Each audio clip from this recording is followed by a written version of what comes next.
ಇದ್ದೀರಾ ಜನಸೇವಾ Kannada TV news. ಇಂದಿನ ಮುಖ್ಯಾಂಶಗಳಿಗೆ ಸ್ವಾಗತ. ಕೊಡಗು ಜಿಲ್ಲೆಯ ಮಡಿಕೇರಿ ನಗರದ ಪುಣ್ಯ ಸ್ಥಳ ಕರ್ಣಂಗೇರಿ ಗ್ರಾಮದಲ್ಲಿರುವ ಶ್ರೀ ರಾಜೇಶ್ವರಿ ದೇವರ ವಾರ್ಷಿಕೋತ್ಸವ ಹಾಗೂ ರಥೋತ್ಸವ ಕಾರ್ಯಕ್ರಮ 7/5/2024 ನಡೆಯಲಿದೆ. ಕುಶಾಲನಗರ ಪಟ್ಟಣದ ಕಾವೇರಿ ನದಿಯ ಸೇತುವೆ ಬಳಿ ಈಜಲು ಬಂದ ಮೈಸೂರು ಜಿಲ್ಲೆಯ ಪಿರಿಯಾಪಟ್ಟಣ ತಾಲೂಕಿನ ಬೆಟ್ಟದಪುರ ಗ್ರಾಮದ ಶಿವಣ್ಣ 50 ವರ್ಷ ನೀರಿನಲ್ಲಿ ಮುಳುಗಿ ಸ್ಥಳದಲ್ಲೇ ಮೃತಪಟ್ಟಿದ್ದಾರೆ.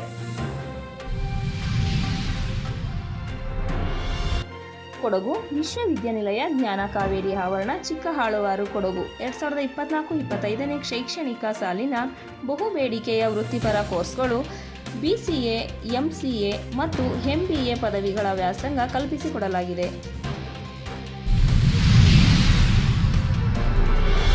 ಹಾಸನದ ಸಂಸದ ಪ್ರಜ್ವಲ್ ರೇವಣ್ಣ ಅವರನ್ನು ಅಶ್ಲೀಲ ವಿಡಿಯೋ ಪ್ರಕರಣಕ್ಕೆ ಸಂಬಂಧಿಸಿದಂತೆ ಎಲ್ಲೇ ಕಂಡುಬಂದರೂ ತಕ್ಷಣವೇ ಬಂಧನ ಮಾಡುವಂತೆ ರಾಜ್ಯ ಗೃಹ ಸಚಿವ ಡಾಕ್ಟರ್ ಜಿ. ಪರಮೇಶ್ವರ್ ಅವರ ಹೇಳಿಕೆ.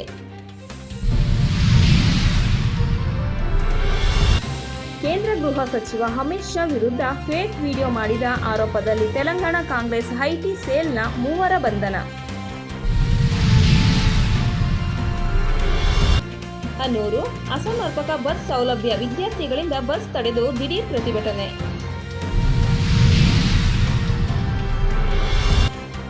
ನಿರೀಕ್ಷಣಾ ಜಾಮೀನಿಗೆ HD ರೇವಣ್ಣ ಮೊರೆ, ನಾಳೆ ವಿಚಾರಣೆಗೆ ಮುಂದೂಡಿಕೆ.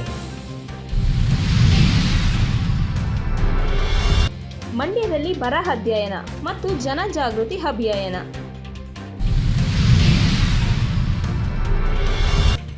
ಜಾಗತೀಕರಣ, ಉದರೀಕರಣ, ಖಾಸಗೀಕರಣದಿಂದ ಕೃಷಿಗೆ ಪೆಟ್ಟು, ಸುನಂದ ಜೈರಾಮ್ ಹೇಳಿಕೆ.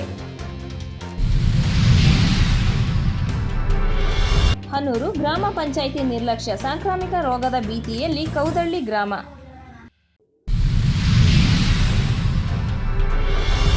ಗೋವುಗಳಿಗೆ ಮೇವು ಇಲ್ಲದೆ ಕಂಗಾಲಾಗಿದೆ. ಹೀಗಾಗಿ ಸರ್ಕಾರ ಹಾಗೂ ಅಧಿಕಾರಿಗಳು ಕೂಡಲೇ ಮೇವು ಒದಗಿಸುವ ವ್ಯವಸ್ಥೆ ಕಲ್ಪಿಸಿಕೊಡಬೇಕು. ಹನೂರು ಬಿರುಗಾಳಿ ಮಳೆಗೆ ನೆಲಕ್ಕುರುಳಿದ ಮರಗಳು, ಸಂಚಾರಕ್ಕೆ ಅಡಚಣೆ. ಹಾಸನದ ಜೆಡಿಎಸ್ ಸಂಸದ ಪ್ರಜ್ವಲ್ ರೇವಣ್ಣ ಕುಟುಂಬದ ವಿರುದ್ಧ ಹೊಸದಾಗಿ ಮೈಸೂರು ಜಿಲ್ಲೆ KR ನಗರದಲ್ಲಿ FRI ದಾಖಲಾಗಿದೆ.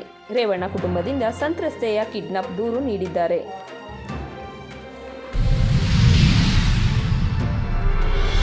ಡಾಕ್ಟರ್ BR ಅಂಬೇಡ್ಕರ್ ಸರ್ವ ಜನಾಂಗದ ನಾಯಕ, ಲಂಕೇಶ್ ಅವರ ಹೇಳಿಕೆ. ಮಂಡ್ಯದಲ್ಲಿ ದಲಿತರ ಸರ್ವೆ ನಡೆಸಿ ಮೂಲ ಸೌಕರ್ಯ ಒದಗಿಸಲು ಆಗ್ರಹ.